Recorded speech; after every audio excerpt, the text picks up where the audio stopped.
Hi, I'm Dr. Kelly Starrett with H-Wave. Today we're talking about how you probably came to the H-Wave technology, and that originally was to manage some kind of painful situation. The number one sort of reason or gateway in to a relationship with H-Wave is typically low back pain and persistent low back pain. So today we're going to talk about a couple setups that are easy to give you some on-demand pain relief. The first idea is to make sure you're in a comfortable place. I have something underneath Margaret's legs here that allows her to just be in a sort of a little bit more relaxed state. But really think about, hey, how can I get comfortable? Even if I have to lay on my back with my feet up, that's appropriate. Absolutely can lay on the pads. Now I'm going to set Margaret up with the pads, but even if you have to reach around and put the pads on your back yourself, that's okay. It's less of a precision game than you might think. Ultimately, though, we have a couple setups. So I've got one lead going to one set of pads and the other going to the other. What I can do is either think, hey, I'm going to put a lead on either side of her spine directly, or I can think, hey, I'm going to try to cross the leads and see if I can't make an X over the spot where I'm trying to get some relief. Most people can pinpoint to an area or at least a region where they feel the discomfort. And what we're trying to do with the leads is see if we can put some energy through that specific spot. So if I wanted to just stay on one side because my back felt like it was in spasm, remember, each lead is basically going to create a line of travel and a line of sort of on-demand pain relief. So if Margaret was having pain in a specific area, I might try to sandwich that area on either side, or again, I might try to cross.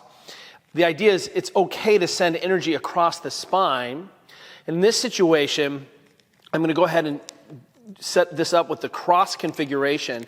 I'm just going kind of roughly equidistant and above and below. And then what's going to happen here with the other lead is that we're going to just do the same setup. So imagine that if Margaret was feeling like, hey, I've got some discomfort in this area. Now we're going to be sending energy across, and that sets it up. As always, when we do this, I'm turning the power on. Both are at 0. And then I'm going to select high frequency for on-demand pain relief. Now, I'm not going to set this up and dial it up. I'm actually going to give it to Margaret, and Margaret is now in charge of what feels appropriate for her. So ideally, if she's active and contracting her back, that's going to interfere because the brain is controlling some of that musculature. So we're trying to get Margaret in as a comfortable position as possible where she's not actively recruiting that musculature. And she's going to dial this up until she feels a constant or comfortable buzz. Now, Margaret doesn't actually have something going on with her back. But if I have her, can you dial that up until you get a contraction, Mags?